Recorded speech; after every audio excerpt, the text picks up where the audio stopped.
Oh My Dog with Jack D and Seann Walsh.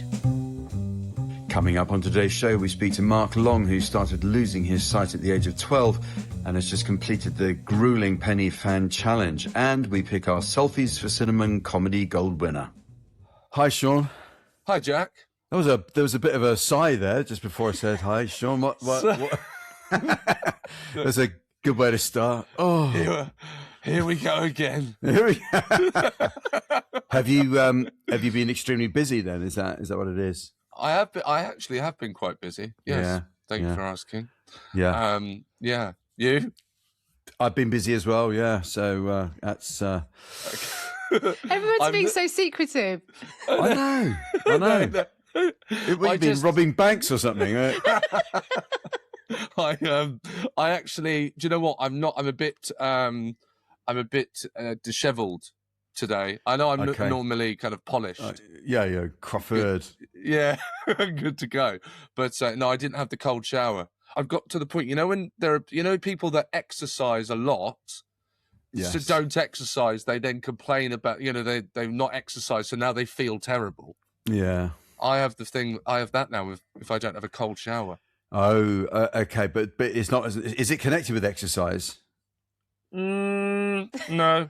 Look at my face. Does it look connected with exercise? I don't get it. Why are you having? I mean, we shouldn't be talking about this on Oh My Dog. It's not even.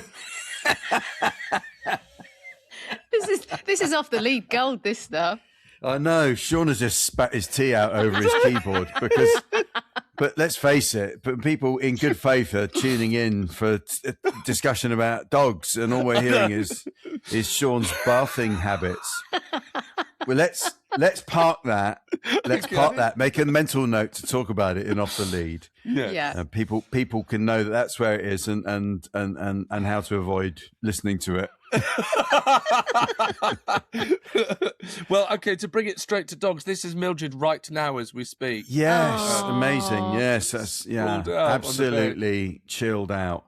Actually, Sara sent me. Because I have been away. I was working in Suffolk in filming something in Suffolk all week. Last week we were talking about how Dolly gets confused in the night, and we think she jumps off the bed and can't see anything, and then she gets scared, and then she'll bark and wake us up, and it all goes on. So when I came back yesterday, there was a little parcel on my desk, and I thought, what's this? And when I opened it, Sara had very thoughtfully sent me this pack of lights that you switch on, right? And then they're motion sensitive.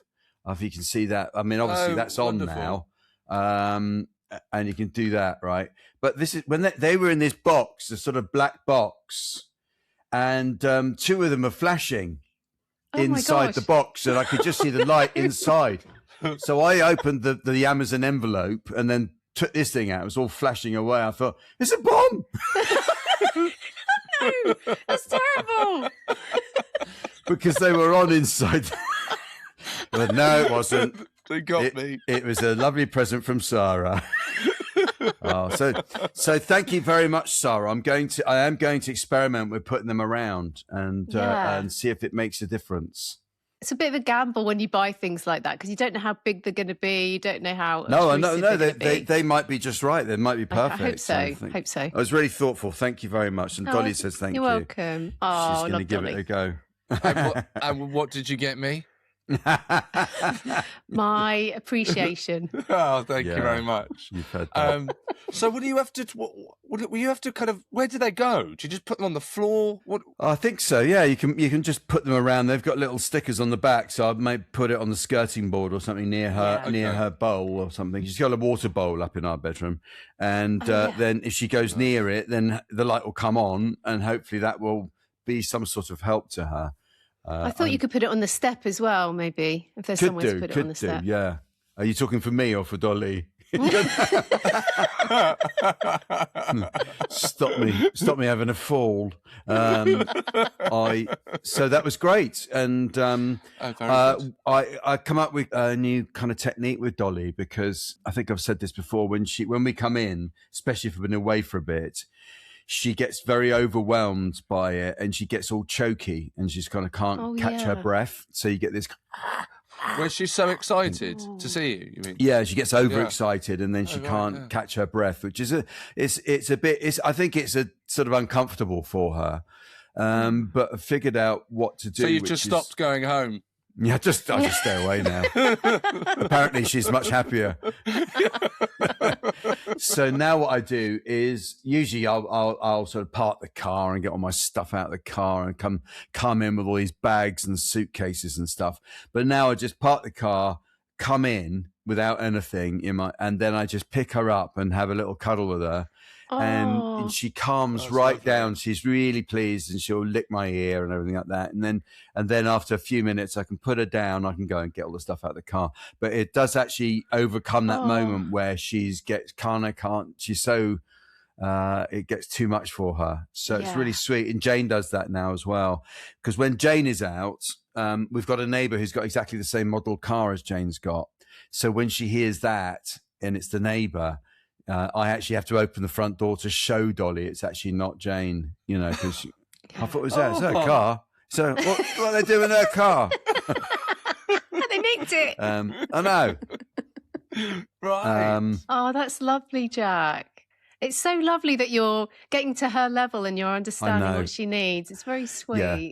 You've got to get there. You've got to get into their heads and think, actually, it's no good me coming in with all my luggage and stuff and trying to be efficient by, getting it all in one go. Yeah. Just go in, make a fuss of her. The number of times I'll make a fuss of Dolly and I'll be cuddling her, and then Jonah go, "Hi, then." Oh, yes, hello. Yes, sorry, yes. She's very understanding. She knows. Yes. Yeah. Oh, that's very sweet. And how's Juniper? How's Juniper? She's good. She's currently asleep because there's a bit of action going on at the church next door this morning, and I thought, she's going to be going for it today.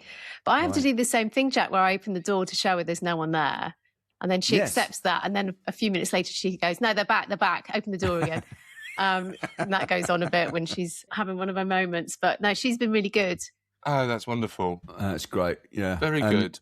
And Mildred in good form as well as fast asleep. Fast asleep. Yeah, she got out the hole in the fence again. That's. Oh, did she? Yeah. She just keeps on finding new ways to get out of the hole. It's an absolute nightmare. How far does she get if she gets out? Have you any idea? She gets to... There are kind of 2 gardens to our left and 2 gardens to our right, and she gets in all of them. Oh, wow. Yeah. Yeah. She's having a great time. I know. She is. It's a terrible start to the day. What, when she goes missing? Well, I couldn't find my dressing gown, so I had to wear Grace's dressing gown, which is a bright... fluorescent pink with, and floral. Yeah. And yet I'm the one who gets it in the neck for wearing a nightshirt once a long time ago. Yes. So you're out in Grace's dressing gown calling for Mildred. How have the neighbours complained about Mildred going in their gardens? Not yet. Not yet. And we've got nice new neighbours. Yeah.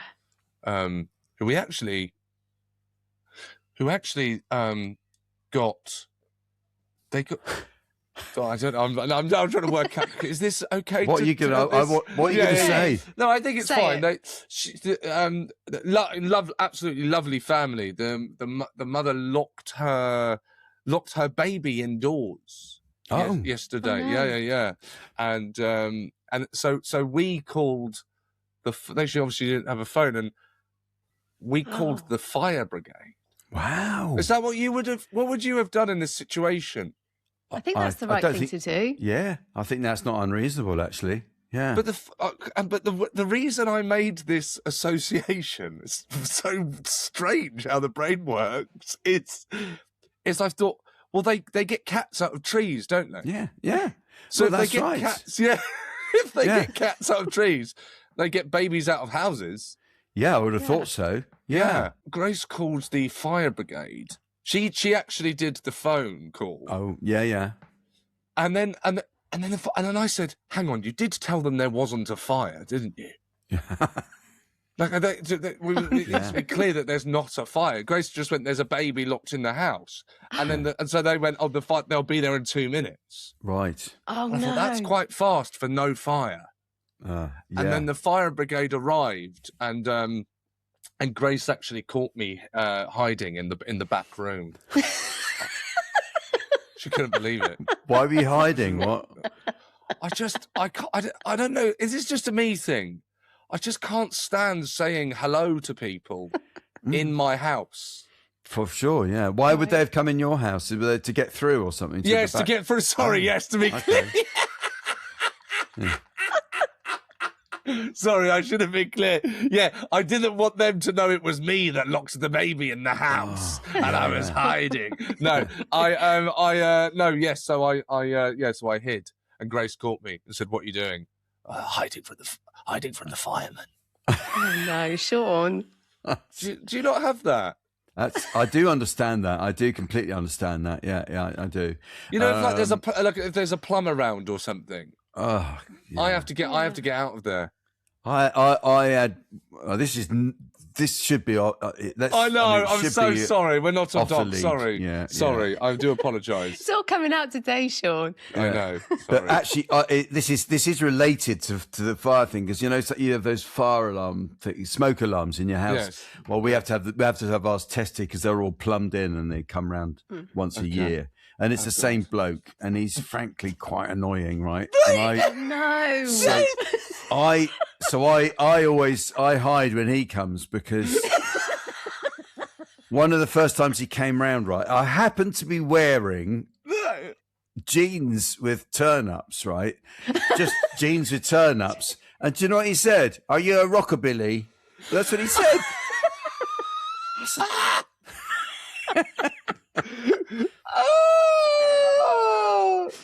Oh no. Anyway, back to dogs. Back to dogs. I know we must back. stay on track. Yeah. And now you hide from him. Okay.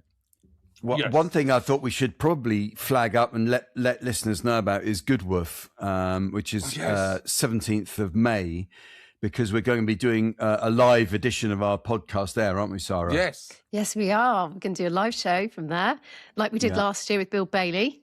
I'm going to tell you now who our special guest is. Oh. It's Laura Smith. Oh, great. Wonderful. That's great. Yes. Okay. I'm very glad that's you So fantastic. happy about that. That's excellent. I'm a big fan of Laura's. Laura's actually a friend, and I'm a huge fan as well. Yeah, she's brilliant. Okay. Yes, Good. That's going to be great. So if anyone is listening who's also going to be at Goodwoof, it would be great if you had any questions that you want us to answer or subjects to discuss on the day. That would be ideal. Or even if you can't actually make it but think it would make a good subject, we might be able to use it. So that's something to you can come back to us at hello@omdpod.com and we'll sort through those. Yes, and if you don't know where it is, where is it again? Goodwood. It's at Goodwood in West Sussex. So and so if you're not aware of what this is, we were there last year. It's billed as, they actually advertise it as this now. I saw a billboard. It's Glastonbury for dogs. Yeah. Yeah. The Glastonbury of dogs, and it's a great day out. It was beautiful weather last year. It was. And there's just everything dog related. A festival of dogs, a great celebration of dogs. In fact, last year the theme was Dachshunds, wasn't it, Sara? It was, yes. Do you know what it is this year? Is it lurchers? I'm not sure. I'll have to double check. Okay. Yeah. But your Dolly isn't going and Juniper's not going. I think Dolly will come, actually. We're hoping Dolly will come. So she's still thinking about it.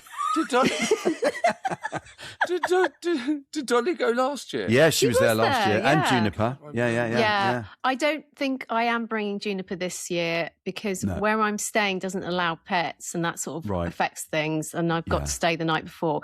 And because it's not her year, she's not as interested. So It's fine. No, quite. Yes, yeah, exactly. Okay, yeah, no, she's not, doesn't want to go to the lurchers.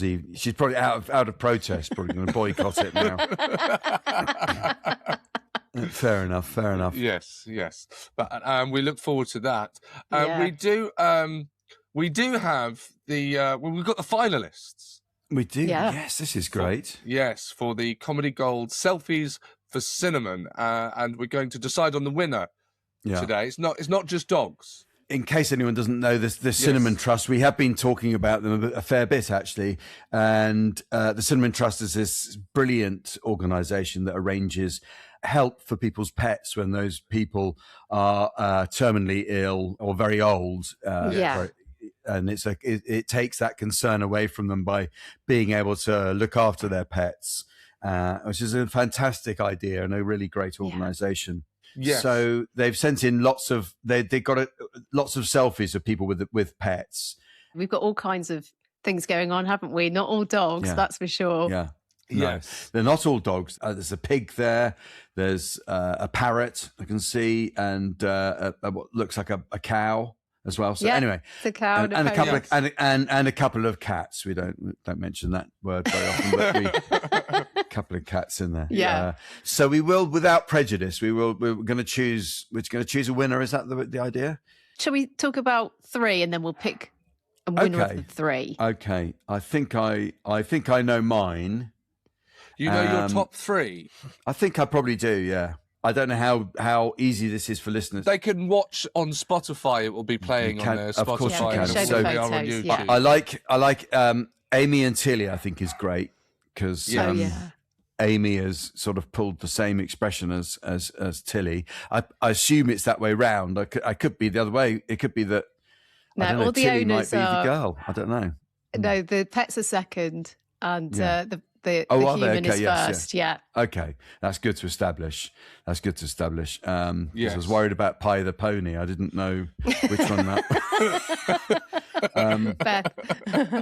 And then I love Hannah and Gus in the sports car. They've got an open top car, and they're both thoroughly enjoying it with with hair in their eyes. Yes. And then what was the other one I thought was really brilliant was Jade and Gizmo, because Gizmo appears to be a pug, is kissing Jade on the mouth. So I think it kind of refers to the question we always ask our guests, that one. So it answers that question for us straight away. It's a rather nice picture, isn't it?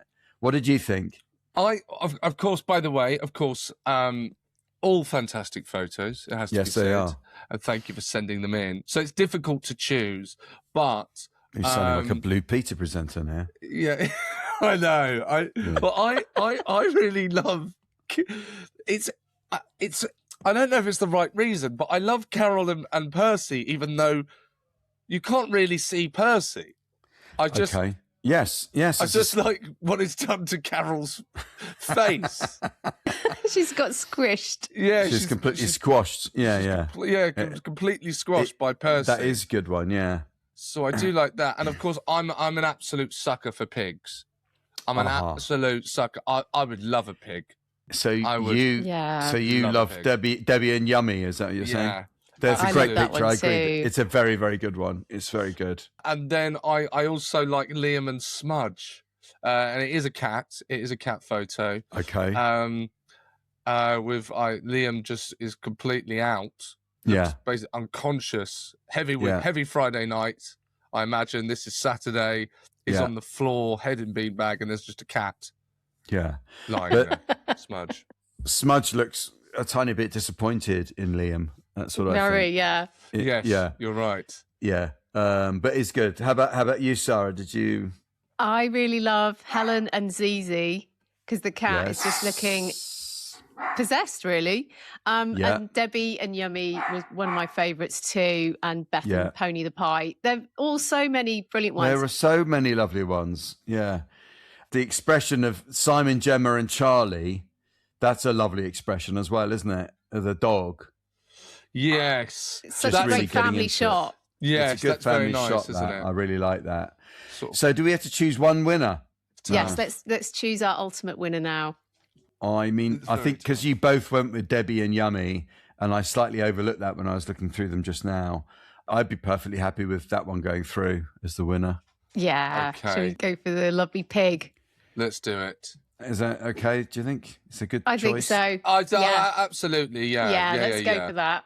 They're all great, aren't they? Really fun pictures. Thank you for sending them in. Yeah, well done, everyone. That's great. So our winners are Debbie and Yumi. Yay! There we go. Good. Oink, There we oink. go. Got it. We did it. Yeah. What do they get? I don't know. I have to ask the Cinnamon Trust because it's their competition. I think it's just that they get featured. They win the comedy section of that, I guess. Yeah, the Comedy Gold Award. Wonderful. Okay. Yeah. Congratulations. Have you got a quick update, Sara, on the animal testing story that we've been following? Yes, there's a couple of things because we're slightly running out of time, but I will let you know. I watched the parliamentary debate. Yeah. Thanks to everybody getting on board. There was over 120,000 signatures and the debate went ahead and it was about 2.5 hours and the debate was won by ending animal testing, which is fantastic. It was a bit disappointing to hear the government's response trotting out the same line that they usually do, which is they have a roadmap. The intention is to end 45% by 2030. I don't think it went significantly far enough or reacted to the heartfelt, the MPs that were sharing what they thought. Their arguments were so poignant that it was quite moving to listen to. And once you hear that, you just think there's absolutely no way we should be doing this. I mean, and also it's very much more steered towards scientific developments. It's actually saying that animal testing is hindering progress, which is ultimately what we've all come to know. So a brilliant landmark thing for the movement, but still very slow in progress. But I heard from and there is they confirmed that there will be £75 million going to these alternative methods. I actually don't think that sounds like a great deal of money when we look at the whole industry, which is billions of pounds. But yes, anyway, it is a step in the right direction. But I heard from John. I'd still be happy to find it. It wouldn't be bad to have that. But not a bad win. I did hear from John from Camp Beagle. I asked him to give us, because they were all down there at Parliament. There was a great crowd down there. And they actually walked for 3 days from Camp Beagle down to the House of Commons over that 3-day period. And, huge thing for them to do for the animals. That's like 66 miles they walked. So here's John just giving us his take. Yeah, so just to refresh, really impressed with the input of the MPs. It's a strange sentence for me to say that, but massively underwhelmed. But again, you could write the script about the government response. The main obstacle that's in front of us now is this inertia from the industry, and the government works with the industry. It's not good. It's not science. It's violence. We've seen a whole raft of new images come out that have been supplied, this time by a heartbroken laboratory worker, that show that horror, the dogs with tubes being forced down their throat, monkeys screaming, pigs with these horrible holes cut into their skin so they can drop chemicals into it.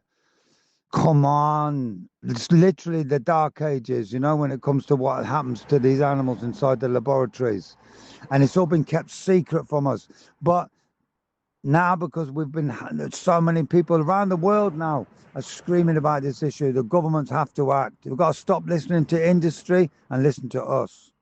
Well done, John. Blimey, yes. Yeah. Oh, it's quite harrowing even listening to those tiny details, isn't it, really? Yeah. It is. And, the MP for Huntington, which is where they have MBR acres, and LabCorp, which is where they test on the beagles, he actually has been to visit LabCorp, and, what he was saying about what he saw in there was quite harrowing. The monkeys watching cartoons and stuff like that. Just those details that make you feel like this is just so horrible that, they're in this existence that's just, going to end in such a terrible way. So It was great to hear from John. Also, I wanted to tell you about, Ridgeland Farm. We've mentioned on the show before where they broke in, they released 22 beagles. Yes. Then they tried to go back again with 1,000 people. That was a terrible day because they were actually, they used tear gas on them. And some of the protesters or the activists were beaten and stuff. It was terrible. But since then, an agreement has been made with Ridgeland Farm and they are releasing 1,500 beagles. 300 have already been released. And I'll show some of those images. It is so incredible to see these beagles that were in this facility, which was closing down, but they just weren't releasing the dogs. They are now going to be released. And that's a really massive step. And I think something that we can hope to look forward to with MBR Acres. Yeah. Oh, well, it's, let's hope so. I'm always staggered by how sclerotic the change is when it's clearly got to come anyway. There seems to be, what is it, bureaucracy? It's just bloody mindedness on some people's behalves. And as he said, it does sound like something from the middle. Yeah, exactly. I'd like to know more about what that business structure is and who's gaining from it, because it's not, I've never heard an argument in favor of it. These people are just silent. They're not saying it's all very well you saying this and that about it, but actually we're curing cancer for children or something. Even that would, it's not really an excuse, but you'd understand the motivation a bit better. Yes, definitely. Yeah, absolutely. And an extreme, well done to everyone that's fighting the cause. It's incredible to listen to, and the energy they're putting into it and the passion. So well done, and keep it going, and keep us informed. Sorry to interrupt, just quickly, a reminder that myself, Jack and Sara are now on patreon.com. So if this isn't enough for you, you can sign up and become a member at patreon.com/OMD pod, where we will go off lead. That's the name. Oh My Dog goes off lead, where we kind of go off topic, away from dogs, and we chat about what you want to talk about, or we just catch up, and it's a lot of fun. People seem to be really enjoying it. So there's a little link in the episode description. Just tap that, sign up, and we'll see you there. Back to the episode. So we now have time for our guest. It's time for our guest. Today's guest is Mark Long, a life coach and personal trainer who was diagnosed with retinitis pigmentosa at just 12 years old, causing progressive sight loss. 3 years ago, he was partnered with his guide dog, Mary, and he's just taken on the brutal fan dance over Penny Fan to raise enough money to fund and name a future guide dog puppy. Mark, welcome to Oh My God. Hello, Mark. Hey, how are we doing? You okay? Yeah, good to see you. Thank you so much for coming on. No, it's absolutely my pleasure. It's such a privilege to be even invited. So thank you for having me on board. It's not. It's Sean's privilege to be on it. Yes, absolutely. Correct. Mark, just tell us a little bit about your story, because you were diagnosed at age 12 with retinitis pigmentosa. What is that? What does it do? I've got a genetic mutation, so obviously I'm incredibly good looking. That is one of the side effects I've heard. So what it basically means is that you end up losing any peripheral vision. So I have no useful vision at all in my left eye. So it's like looking through opaque glass now. And that virtually happened overnight back in 2021. And in my right eye, it's kind of like looking through a loo roll. But that loo roll's now full of steam. So it's like, I can make you guys out, but I really have to focus. Yes, we're also incredibly good looking. Yeah, I've heard that. And it does help having a soft focus, like my soft focus of you. You're a very handsome man, my friend. So sometimes it can become incredibly frustrating when there's things that you used to be able to do like quite easily. And now you just have to navigate a new way of kind of doing it, which is it's just annoying. I imagine, well, actually, I can't imagine, but I was thinking about this interview this morning when I woke up, and I quite often look at the news on my phone, for instance. Yeah. And I don't even know how I would navigate all the apps on my phone if I couldn't see anything. I don't know. What do you do for just getting by with that? Yeah, so, I am still incredibly fortunate that I still can see a little bit. So my central vision, I can still see a little bit. but it almost looks like it's slightly pixelated when I look at a phone. Yeah. So if I try and read things and I really concentrate, I can do it. But there are so many kind of apps now. There's like through AI, it's really helping with everything, whether it be a screen reader. There's things like called Seeing AI. We've obviously now there's Meta glasses that lots of people use that have no useful vision at all, which would tell you, you go into a supermarket, you ask them to tell you, I don't know, what you're looking at, and it would tell you the description of it. It can tell you how many, down to how many calories and things are and stuff. So these are spectacles that you put on, and they have little cameras in, I expect, and then they can tell you what you're looking at. Yeah, that's exactly it. So you could look at a barcode and it would tell you exactly what the product was and all that kind of thing. And I think you can even have it so like you're out for dinner, because that's one thing I now find. I get quite embarrassed if I go out for dinner because I can't really see what's on my plate. Right. So, I've eaten a birthday candle because I couldn't see it, which was brilliant. It was brilliant for everyone else, but slightly embarrassing for me. Any good? Yeah, delicious. I highly recommend them. Yeah, highly recommend them. You want to put them out first, I've heard. Yeah. Well, yeah, that sometimes helps. So it's that kind of thing where everyone, you guys take it for granted how easy that stuff is. Yeah. Until it's been removed from your ability, you're kind of like, wow. And I was as bad for it. I never ever saw anybody with a hidden disability. You wouldn't, because you just don't recognize it until you've actually got that kind of thing going on. There. Yes, absolutely. You've just completed the fan dance. Congratulations. Yeah. Thank you very much. Yeah, it was quite a challenge, to be honest. I didn't anticipate quite how hard it was going to be either, because I'd obviously gone out training and I'd done a fair bit of training on the flat. I've done some road running and things. Oh, so for your listeners that don't know, the fan dance is part of Yes, I was just going to ask. Yeah, great. Yeah, so it's part of the SAS selection test. And it's over in the Brecon Beacons, and you start off below a mountain called Corndu. You run up over that to Pennyvan, which is the highest point south of Snowdon, I think. So it's the highest point in the Brecons. You run down the other side, back up over Pennyvan, back down Corndu and back. So it's 15 miles. It's all off-road. There's lots of stone. There's lots of grass, lots of undulating kind of terrain, which is perfect for a guy that can't see very well. So I was going to say, you're not making life easy for yourself. So let's get into that. How do you do that without, falling over all the time, frankly? With a lot of luck, I think, on Saturday. So I ran with one of my best mates, a guy called Gus Olds. We've been friends for years, but we hadn't done any training together. But I think we have that kind of inherent ability to almost sync as soon as we got out there. He was just like, right, steps, this bit, this. And he would tell me where, because there's lots of drainage channels and things. He's like high knees, that kind of thing. Wow. And because I was literally directly behind him and he wore fluorescent like calf guards, so I zoned in on his feet. So I could see his feet the whole time. Yes. Wow. And it was just very much every pace he was taking, I was taking. So he was a meter ahead.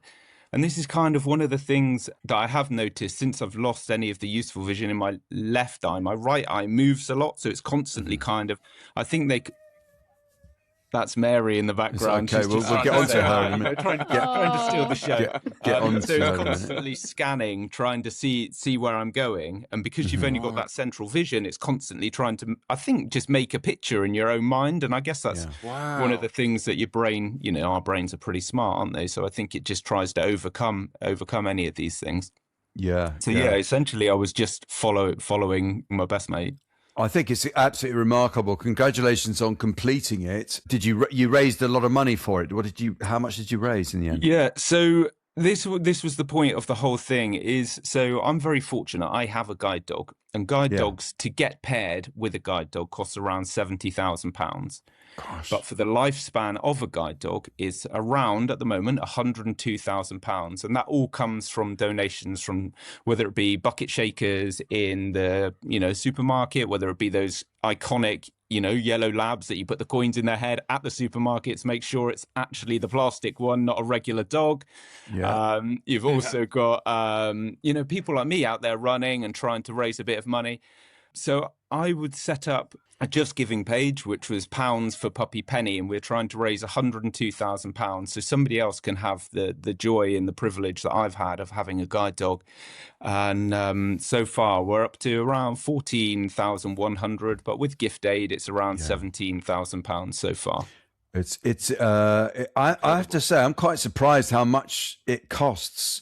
And that's all to do with the training, which must be, 24 hours a day, 7 days a week to get the dog up to speed.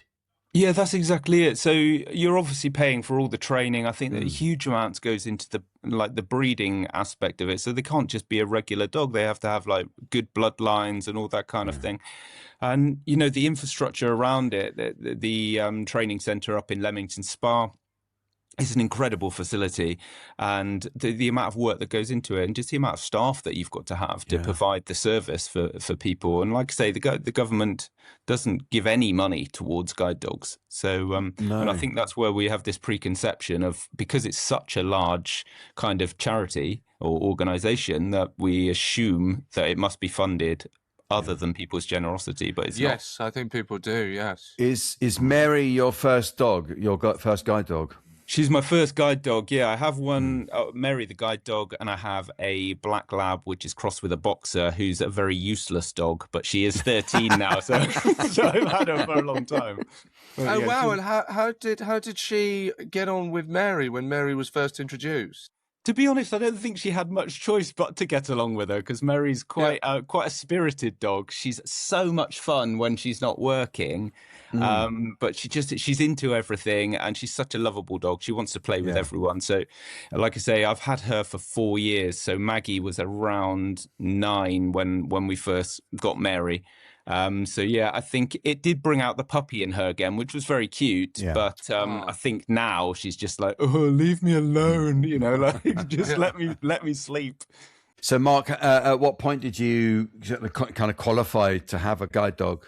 Yeah, so I didn't have any acceptance of me losing any eyesight. To be honest, I constantly thought for probably 6 months to a year, it's just a 5-6 day hangover. Kept rubbing my eye, thinking, it's real blurry. I'll just kind of ignore it. And then I was still driving at this point. So it's quite reckless, really, that I didn't go and get it checked out, but I didn't. And there's probably other people like me out there that are doing exactly the same. And I just happened to crash. I had a pickup truck, crashed my pickup truck, smashed it to bits. It was only me involved. So that's the kind of saving grace of that. But it was very much, that was my instant drop the mic moment. You need to face the reality. And I went to the opticians. The optician said, we highly recommend you don't drive. And that was it. And on my way out of the opticians, because they'd said, this condition, you're not getting any better. This isn't going to get any better. Yeah. You need to put some things in place. And on my way out of the opticians, my first phone call was to guide dogs. Yeah. And what's the process of explaining your situation and them accepting that you're a candidate for them?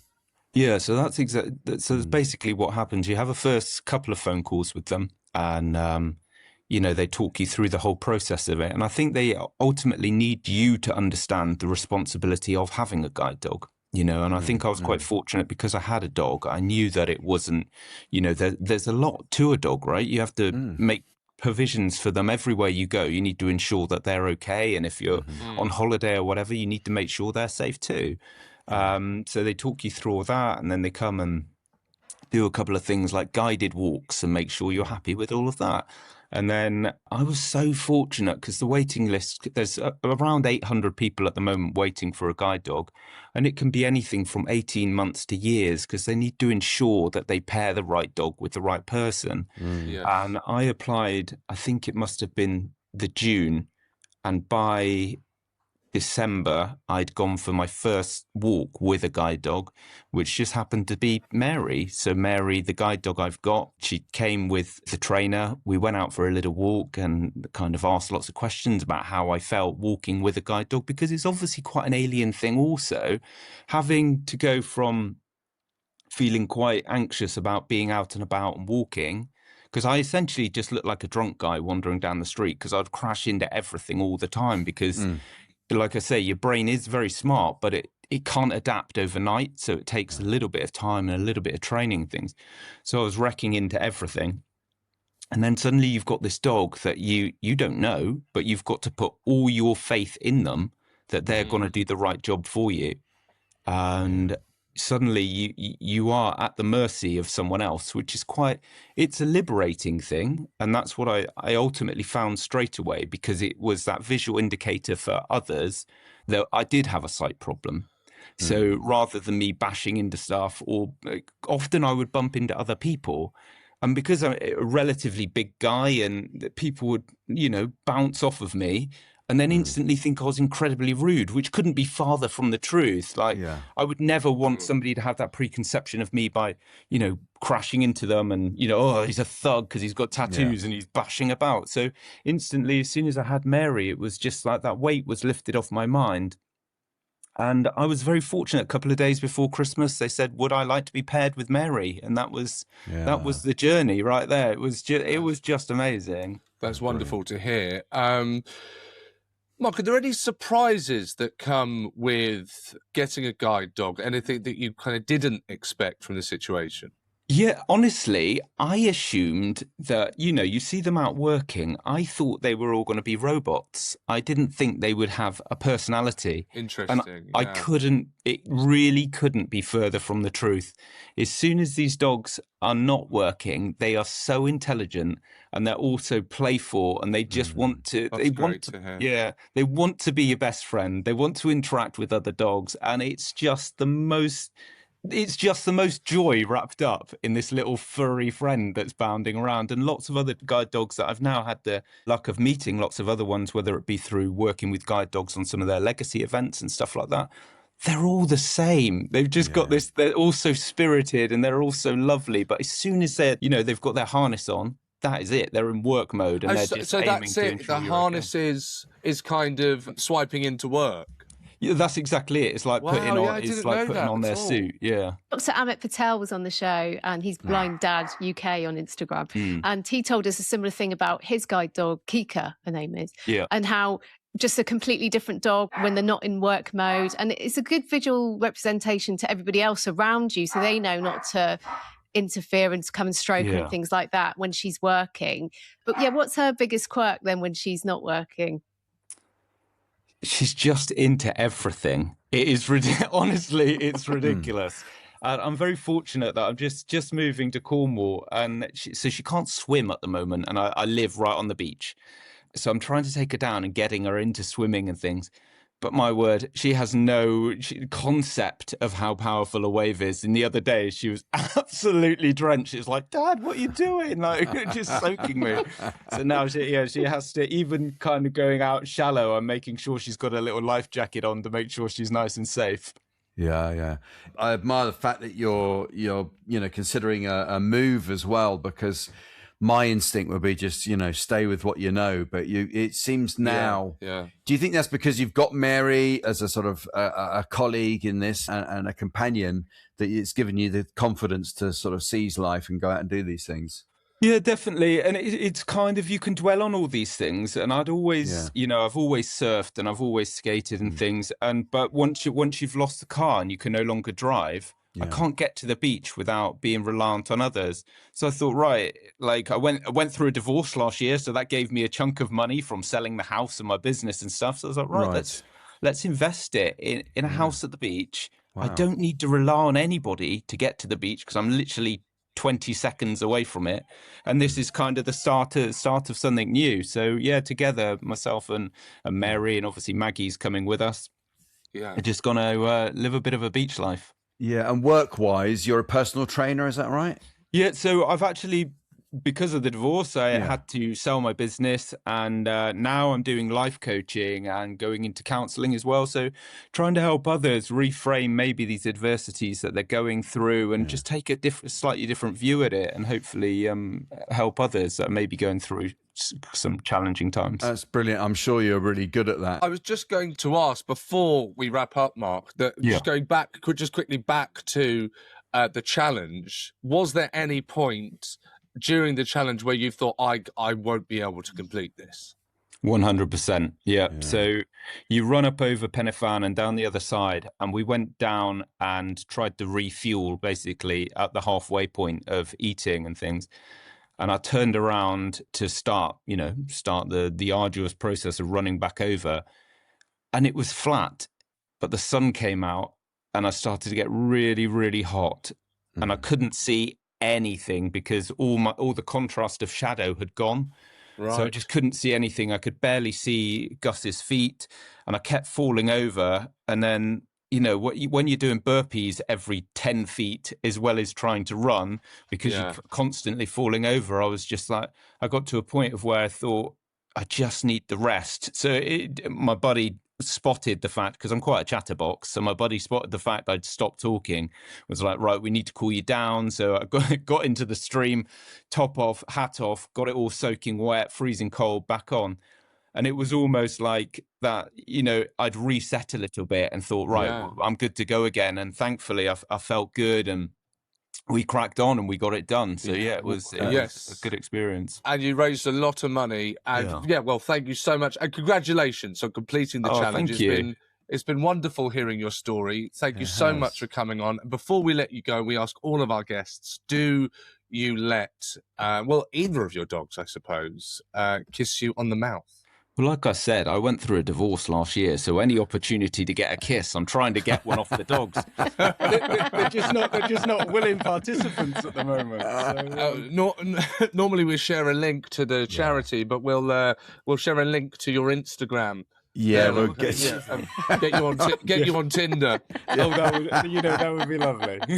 Actually, Mark, what I was going to ask, when Dr. Amit Patel, before you go quickly, Dr. Amit Patel, he was telling us about the things it's best not to do when you see a guide dog. And I think it's worth actually just revisiting that quickly, because when I see a guide dog, I'm so impressed, but I do know not to go and say hello or pat the dog or anything like that. So just talk us through that quickly, what you would prefer as a guide dog owner for us not to do. Yeah, that's a nice question, because like you say, all of us are individuals. And for me, if somebody approaches me, and always speak to the owner first. Yeah. So speak to the owner and don't call them, because essentially they are still a dog and they will react in a way. If you called them over or you offered them a treat or something, they still will want to take that because they are a dog. So I would speak to the owner, and if the owner agrees, like me, I tend to drop Mary's harness, so her handle down that you would often see, like the yellow handle that the visually impaired person would be holding. I put that down, and as soon as I do, she now knows that she can engage with others like she's a regular dog. She can be patted, she can be stroked, whatever. But always engage with the visually impaired person first, just to ensure, because sometimes ultimately they may be too busy to stop anyway, whereas I quite like to stop and chat to people, because people don't know what they don't know about guide dogs, and I like to talk to them and ensure that, I'm spreading the good word about how amazing guide dogs are and what an awesome charity they are. Yeah, quite right. Yeah, quite right. Thank you so much for taking the time to join us, Mark, and telling us about Mary and Maggie, and we look forward to hearing of your further adventures down in Cornwall. Good luck with that. Thank you. Yeah, if we could share pounds for penny on Just Giving, that would be amazing. Absolutely. Yeah, we'll share the link. Everyone will be able to see that and they can donate. That would be amazing. Thanks so much. Tinder there as well. Great. Oh, excellent. Okay. Thanks a lot then, Mark. Thanks so much, Mark. Thanks, guys. Thanks so much. Bye. Thank you. Cheers. Bye. Well, that was fantastic. Yes. Sara, how did you hear about Mark? I first heard about Mark through, Mark Butters, who's Fetch My Camera. We've had him on the show. Yes. He actually featured Mark, and it was just this great little feature, when he goes to the park and they were talking about Mary, and I commented saying what an inspiring person Mark was. And then Guide Dogs contacted me and they said, we'd like to speak to you more. And I said, sure. And then we've arranged Mark to come on the show.